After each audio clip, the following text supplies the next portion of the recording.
교류협력법 위반으로 고발하고 법인 설립 허가 취소 절차에 착수하였습니다.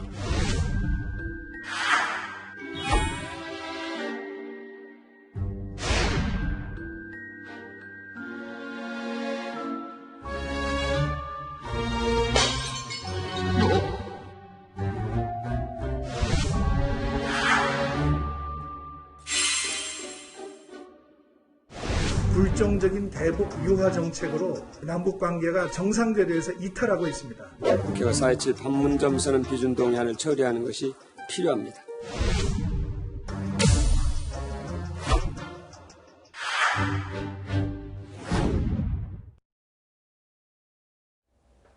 말로 싸우며 해법을 열어보는 언박싱 시간입니다. 네, 오늘의 청코너 더불어민주당 현근택 법률위원회 부위원장, 홍코너에는 미래통합당 김근식 전 선대위 대변인 모셨습니다.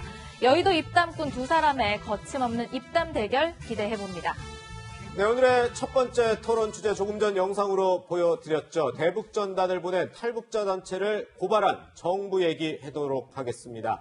통일부가 대북전단을 살포한 탈북자 단체 두 곳을 경찰에 고발하기로 하고 또 법인 설립 인가를 취소하겠다는 방침을 발표했습니다.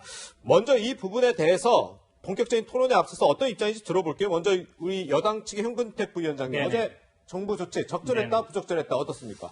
저는 불가피한 조치라고 봅니다. 예. 네, 왜 그러냐면 이게 사실은 1, 2년 된 문제는 아니죠. 네. 그러니까 박근혜 이명박 정부 때도 있었던 일이고요. 네. 그때 사실 고발까지는 안 갔습니다. 네. 그때도 아마 이제 법 검토는 많이 한 걸로 알고 있어요. 네네. 근데 그때 말렸던 거는 아마 경찰관 직무집행법 그걸로 했던 것 같습니다. 예. 그때도 이 남북교류협력법은 있긴 있었어요. 네. 근데 이걸 적용할 수 있느냐 없느냐에 대해서 논란이 있었죠. 예.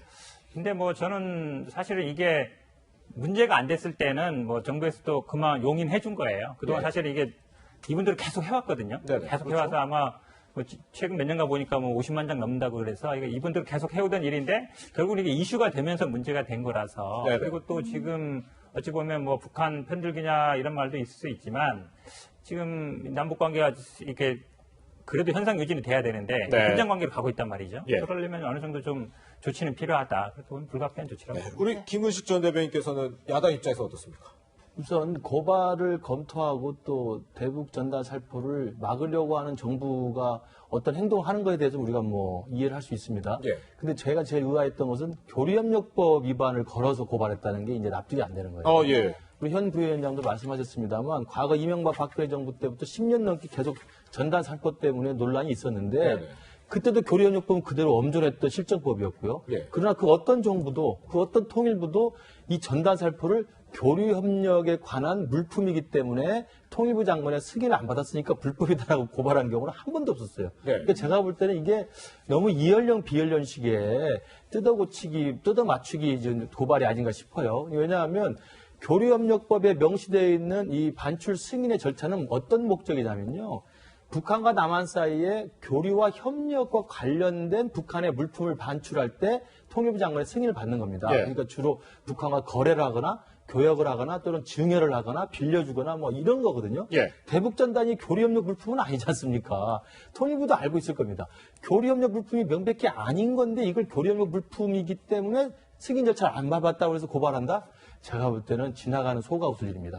고발을 하고 중단을 시키는 조치를 취하더라도 좀 사리에 맞게 했으면 좋겠다. 그렇기 때문에 야권이나 많은 국민들이 정부 통일부가 너무 북한에게 손을 맞추려고 무리수를 두는 게 아니냐 이런 의혹이 제기될 수밖에 없죠. 네, 야당이 사실은 반박을 하면 사실은 말씀 맞아요. 그러니까 이제 법을 만들어야 된다라고 하는 얘기가 나왔던 건데 근데 지금 이제 법은 어떻게 돼 있냐면 어떤 물자를 반출할 때 승인받아라 이 말이거든요. 물자는 맞죠. 예를 들어서 돈도 가고 USB도 가고 이러니까 네. 단순히 이게 지금 전단만 보고 얘기하는 건 아닙니다. 쌀도 가고. 쌀이나 예. 근데 결국은 반출이냐 아니냐 이 부분이 핵심인데 지금 반출의 법에 뭐라고 돼 있냐면 말씀하신 것처럼 매매, 교환, 임대차, 사행대차, 증여 이런 걸로 해서 물건이 이동하는 걸로 돼 있어요. 물건이 네. 이동으로 돼 있거든요. 그러면 결국은 아마 매매, 증여 같은 건 매매 같은 건 아닌 건 맞는데 그러니까 이게 공중에 뿌리는 게 증여가 되느냐? 사실 조금 애매한 부분이 있어요. 그러다 보니까 그전에도 안 했던 건데 저도 근본적인 해결은 법을 만들어야 된다. 사실 법이라는 게 명확해야 되기 때문에. 하지만 이게 만약에 물건의 이동, 그다음에 공짜로 주는 거거든요. 대가를 바르지 않은 걸 증여라는 건데 그에 해당 또 된다고 볼 여지도 있어요. 제가 보기에는 뭐 그동안 아마 통일부에서도 고민을 해왔던 것 같습니다. 이 법이 명확하지 않기 때문에. 네. 아마 이런 걸로 또 처벌했던 적도 없는 것 같고, 그러다 네. 보니까 안 한 것 같은데, 현행법에서 할 수 있는 거라면 저는 뭐 할 수 있는 게 맞고, 궁극적인 해결은 저도 법을 만드는 게 맞다고 봅니다. 예. 근데 이제 뭐 현 변호사님이 이제 또 법조이니까 그런 말씀을 하실 수도 있지만 제가 장담컨대 이거 고발 조치해도 사법당국에 가면 이거 100% 집니다. 교류협력법의 취지를 보고 보면 내용 문구를 보면 다 나오는데 북한과 교류하고 협력하는 사업과 관련돼서 북한의 실제로 사업에 대한 승인이 나고 그쪽에 초청장과 합의서가 있으면 통일부 장관이 승인을 해서 반출을 하는 거거든요. 예. 대북정단은 그건 아니지 않습니까? 이거 누가 봐도 지나간 삼척동단도 아는 건데 그 대북정단을 마치 교류협력상의 반출 물자로 이야기를 한다는 거 이건 제가 볼 때 통일부 스스로는 아마 자가당착이 될 거라고 보고요. 만약에 이 문재인 정부가 북한의 눈치를 살펴서 전단 살포를 막겠다고 한다면 순서가 이렇게 가면 안 된다는 거예요.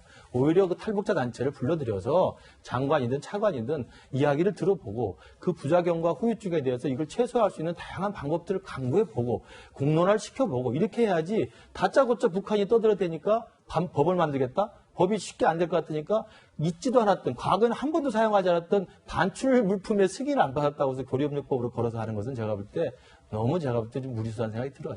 네. 야당에서는 이렇게 계속 북한 달래기에 급급한 네네. 것 아니냐라는 지적이잖아요.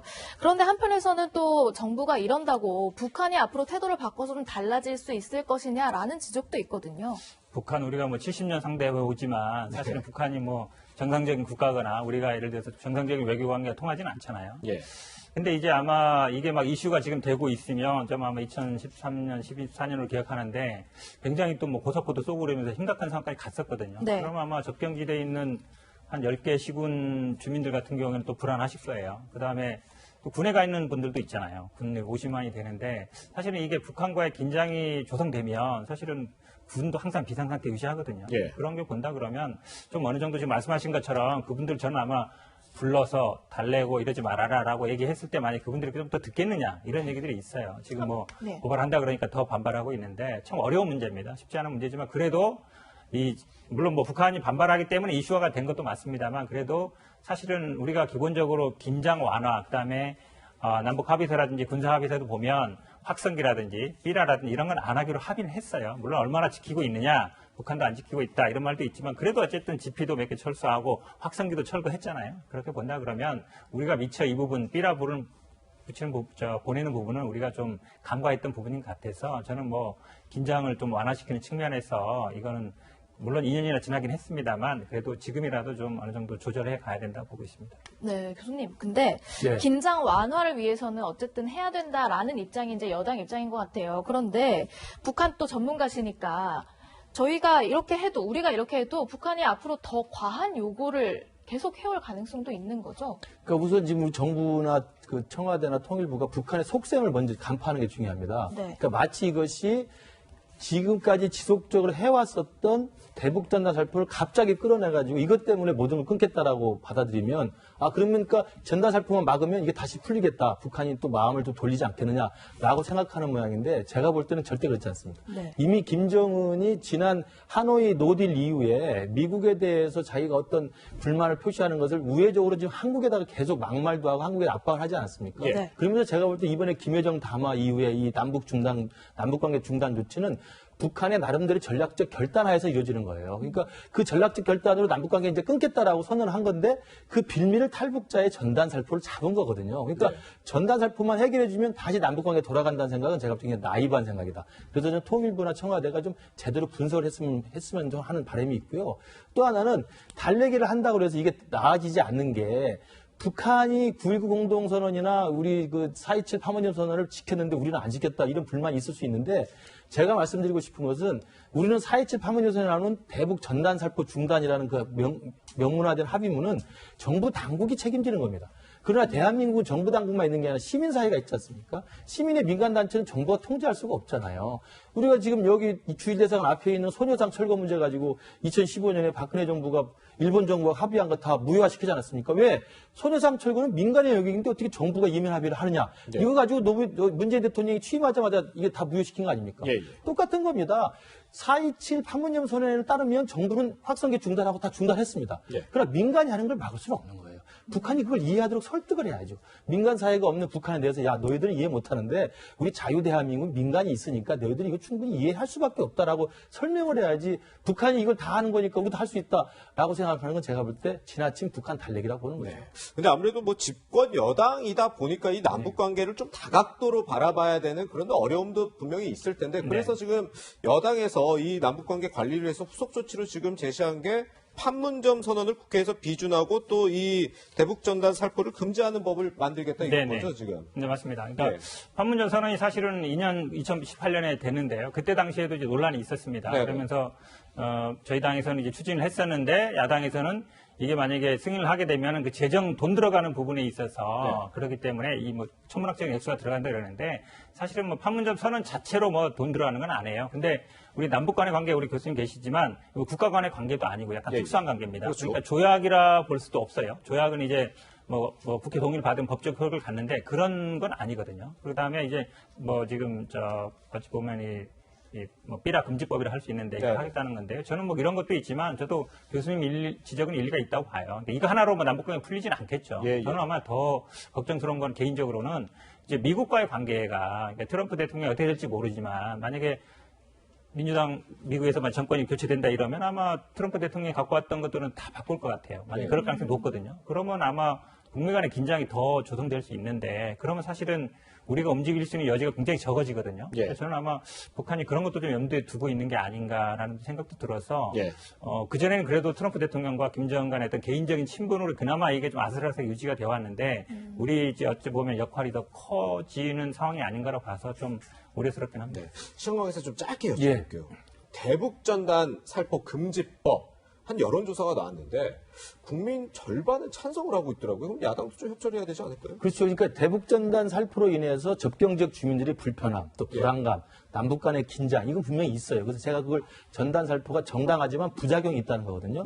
그러면 정부는 정책을 필 때는 정당한 가치를 훼손하지는 안 됩니다. 헌법적 가치가 있기 때문에 이걸 훼손하지는 않되 부작용을 줄여나가는 방법을 찾아야 된다는 건데 지금 김여정 담화 이후에 한 일주일 동안 우리 정부나 통일부가 또 우리 여당 국회의원이 하는 말들은 그 본질을 깨트리면서 헌법적 가치를 법으로 막겠다는 거라는 거거든요. 그건 본말이 전도된다는 말씀 제가 드리는 거고 여러 가지 부작용들 그쪽으로 날아가지 않고 우리 적정기 다시 떨어지는 문제 그다음에 가더라도 그 내용이 굉장히 좀 조잡한 측면도 있고 그러거든요. 제가 계속 제기를 합니다만 그런 것들은 정부가 계도를 해서 너희들이 헌법적 가치로 표현의 자유니까 하긴 하되 좀 더 순리적으로 그리고 좀 더 신중하게 했으면 좋겠다는 이야기를 하고 접경지역 주민과도 이해를 좀 구하는 그런 절차가 필요한 것이지 북한에 그냥 화 한 번 냈다고 바로 우리가 법을 만들어 중단하겠다? 이건 국민 자존심으로도 허락이 되지 않는다고 생각합니다. 네, 갈수록 꼬여가는 남북 문제 어떻게 또 현명하게 대처해 나갈지 좀 고민이 깊은 시점입니다.